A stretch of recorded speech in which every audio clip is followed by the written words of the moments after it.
Selamat sore para pemirsa Raket Prasaja TV channel di seluruh Nusantara. Kita saat ini berada di lokasi tempat wisata pantai selatan Pulau Jawa, tepatnya di Pantai Parangdowo. Saat ini kita bersama dengan Bapak Mario selaku pengelola dan pendampingan pengembangan lokasi wisata Pantai Parangdowo. Selamat sore Pak Mario. Selamat sore. Ini bagaimana Bapak Mario memiliki ide untuk mengembangkan dan bagaimana latar belakang adanya tempat wisata Parangdowo ini? Ya. Parangdowo ini dilatar belakangi satu masalah bahwa status legalitas aspek daripada Parangdowo ini sebenarnya terletak di sepanjang pesisir pantai selatan, tepatnya di daerah Dusun Bajul Mati, Desa Gajahharjo, Kecamatan Gedangan, Kabupaten Malang, Jawa Timur. Nah, permasalahan yang ada, kita tahu semua secara perundang-undangan bahwa sepanjang bibir pantai 300 meter dari bibir pantai itu merupakan sabuk hijau yang notabene sebagai hutan lindung. Namun karena ketidakpahaman masyarakat, hutan lindung yang seperti ini hilang, dijarah, dirusak, sehingga menjadi hamparan terbuka yang membuat berdampak kepada pemanasan global, hilangnya sumber mata air, mungkin kita ancaman kekurangan oksigen, bocornya lapisan ozon, ya kita rasakan bersama ini. Diharapkan dengan pengembangan wisata ini, pertama yang menjadi rohnya tetap yaitu pengembalian hutan lindung sebagaimana mestinya untuk fungsinya. Kemudian dengan pengembalian ini dikembangkan dengan pendekatan pengembangan wisata hutan terpadu. Dengan pengembangan wisata hutan terpadu ini diharapkan Pantai Parangdowo ini akan meningkatkan cash flow, yaitu peredaran uang tunai yang beredar di sini. Dengan demikian, dengan meningkatnya cash flow atau uang tunai yang beredar di sini memungkinkan nanti berdampak kepada pengembangan ekonomi kepada masyarakat, kemudian meningkatkan kesejahteraan masyarakat daerah hutan dan pesisir tanpa merusak hutan. Kemudian masyarakat dikondisikan jiwanya menjadi insan pariwisata. Harapannya apa? Mereka biar profesinya beralih menjadi penjual jasa pariwisata, sehingga kegiatan pertanian di tanah-tanah hutan yang membuat penggundulan hutan yang sebagaimana kita saksikan ini bisa beralih kepada penyedia jasa pariwisata. Ini. Terima kasih Pak Mario.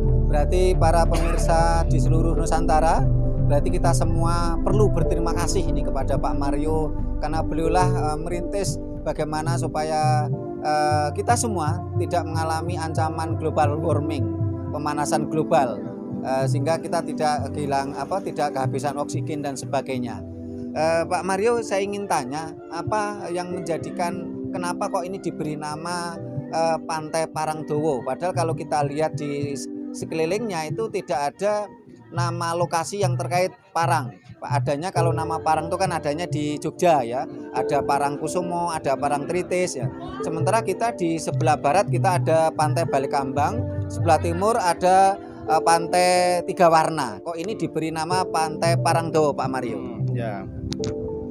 Jadi kata parang itu tidak diambil dari istilah bahasa Indonesia. Kalau tidak salah, coba di cross check. Parang itu kita ambil dari istilah bahasa Sangsekerta yang artinya itu tempat, wilayah, daerah. Karena di sini merupakan gugusan karang yang panjangnya membentang dari timur ke barat itu kurang lebih 600 meter. Kemudian ketinggian kurang lebih 1 meter berundak. permukaannya itu lebarnya ke arah selatan itu kurang lebih 25 meter, sehingga kondisi yang demikian ini bisa membetengi ombak laut selatan, memecah, sehingga di sebelahnya karang yaitu utara itu terbentuknya sebuah genangan air. Kalau pada waktu pasang ini sangat cocok, ramah dan aman bagi anak-anak yang ingin mandi di laut dan bermain pasir di Pantai Parangdowo ini. Nah, kemudian dari Parangdowo ini memungkinkan kita bisa beraction menurut seleranya, dipuaskan. Kemudian dari klaster-klaster yang di Parangdowo ini sebenarnya tidak hanya Parangdowo ini, berupa Bukit Asmara, Lenggo atau Teluk Pasir Putih, Teluk Kajaran, Batu Lepek Pelangi, dan Gua Sarang Angin. Cuma sekarang ini masih sedang dieksplor berupa jalan yang belum begitu ya baik. Harapan nanti ya setapak demi setapak akan ditata demikian rupa. Tapi yang untuk tahap pertama ini prioritas pemulihan hutan. Ini masih 31 bulan. Kondisi hutan ini ya seperti ini. Mengapa kok ditanami hanya cemara? Karena satu-satunya tanaman yang sangat tahan terhadap angin yang kandungan asamnya tinggi, garam laut itu. Ya, terima kasih Pak Mario. Betul luar biasa ini semangatnya, motivasinya Pak Mario untuk mencegah global warming yang bermanfaat untuk kita semua. Nah, para pemirsa di seluruh Nusantara, tadi sudah dijelaskan oleh Pak Mario tentang sebenarnya awalnya lahan di sekitar sini adalah lahan yang gersang karena salah urus atau salah tangan dari masyarakat karena ketidaktahuannya menjadi gersang. Saat ini kalau kita mata memandang sudah mulai hijau oleh banyak tumbuh-tumbuhan, sehingga terasa teduh, terasa indah Pantai Parangdowo ini. Luar biasa, sehingga nantinya silakan para pemirsa di seluruh Nusantara kalau menginginkan untuk berwisata di Pantai Parangdowo. Di sini ada banyak fasilitas, mulai adanya homestay, ada aula, ada tempat perbelanjaan yang semuanya memungkinkan untuk wisata keluarga, termasuk untuk nginap sekian hari untuk wisata keluarga sangat memungkinkan. Nah, para pemirsa di seluruh Nusantara, itu tadi tentang motivasi pengembangan dari lokasi wisata Pantai Parangdowo. Nah, ini bagaimana dampak sosial dan ekonomi pada masyarakat dengan adanya lokasi wisata Parangdowo ini Pak Mario?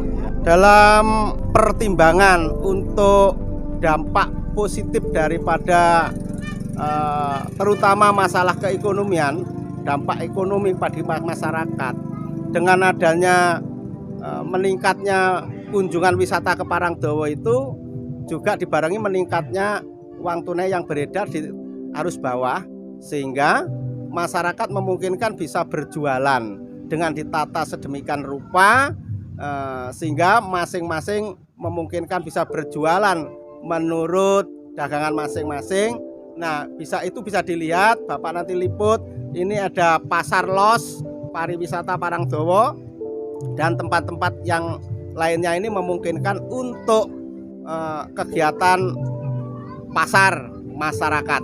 Dan hari ini tepat juga sedang pesta masyarakat dalam rangka semangat kesaktian Pancasila, diadakan kegiatan senam lansia sejumlah 600 orang, serta memungkinkan itu gerakan ekonomi makin meningkat dengan adanya. Ini nanti akan ditingkatkan dengan inovasi-inovasi bagaimana gerakan ekonomi di arus bawah itu terus meningkat seiring dengan konsep pengembangan pariwisata di Parangdowo itu dengan semboyan pasti. Pengelolaan dengan P-nya itu profesional, akuntabilitas, sinergis, transparansi, dan berinovasi. Luar biasa Pak Mario. Para pemirsa di seluruh Nusantara, rasanya akan semakin membuat penasaran. Sangat disayangkan kalau nanti pemirsa tidak hadir di sini membuktikan bagaimana keindahan panorama pantai, panorama karangnya, panorama alamnya, dan juga kegiatan-kegiatan lain yang disampaikan oleh Pak Mario tadi. Kita juga tadi sudah sempat berkeliling ekonomi masyarakat jalan, orang jualan, dan di sini bagi para wisatawan jangan khawatir. Kalau banyak wisatawan yang kadangkala merasa merasa kecewa atau karena merasa tertipu, karena seringkali di tempat-tempat wisata itu digenjot harga, sehingga merasa tertipu, sehingga menjadikan kita udah makanannya ndak enak, harganya mahal. Nah, para pemirsa di seluruh Nusantara, buktikan di Pantai Parangdowo ini tidak akan terjadi hal semacam itu. Di sini tentunya pengelola ini menjamin para pemirsa, para wisatawan di sini tidak akan mengalami hal-hal demikian. Sesuai nantinya apa yang Anda keluarkan, uang Anda akan sesuai dengan apa yang Anda dapatkan.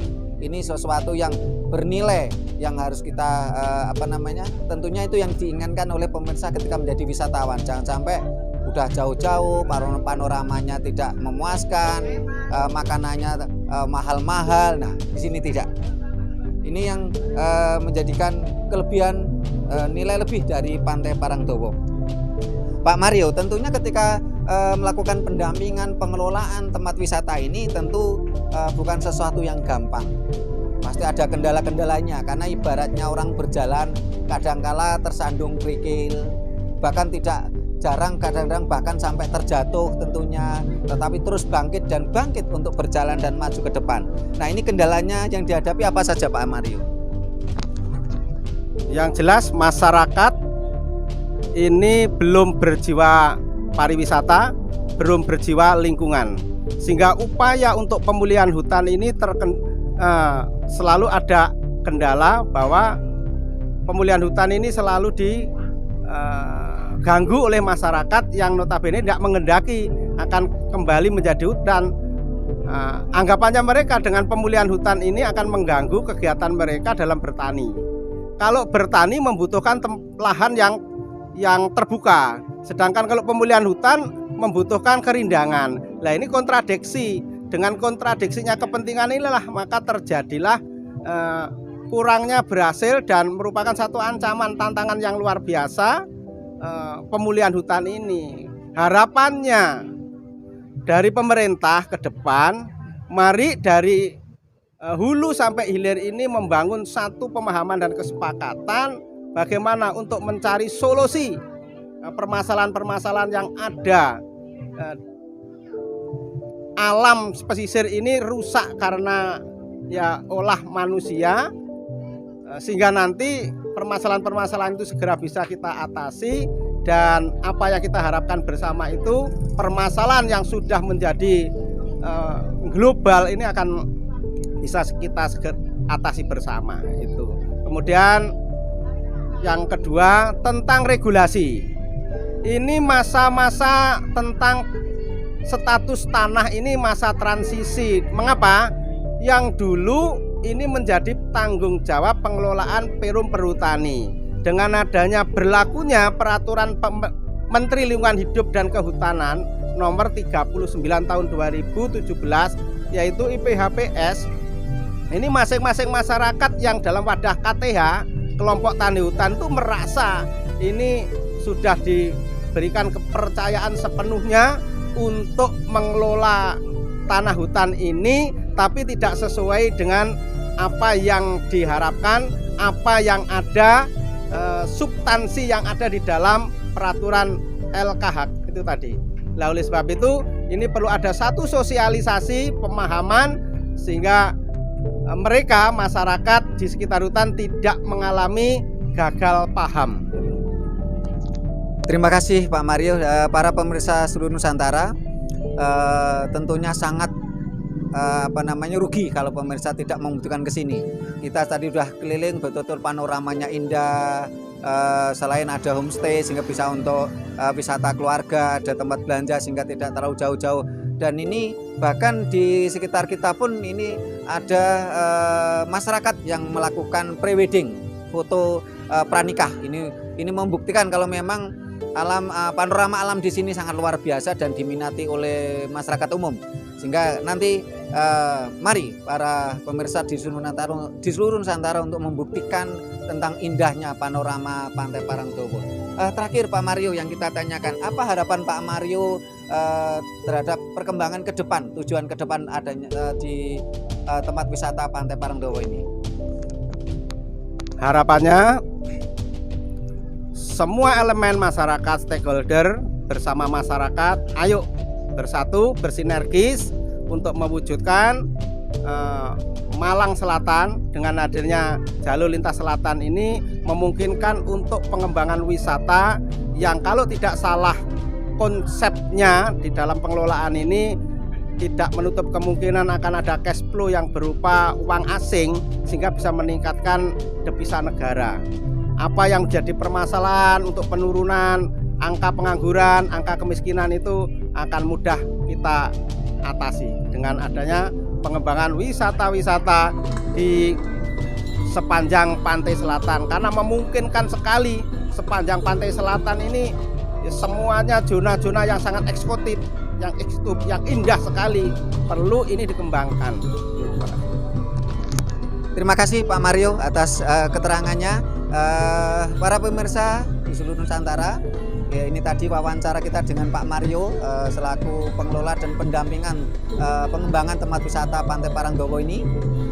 Para pemirsa Rakyat Prasaja TV Channel barangkali sayup-sayup juga mendengar ini ada gending-gending, ada gending jaranan dan campur sari ini sehingga bagi para wisatawan yang pecinta budaya leluhur pun di sini dalam event-event tertentu juga ada kegiatan pelestarian budaya.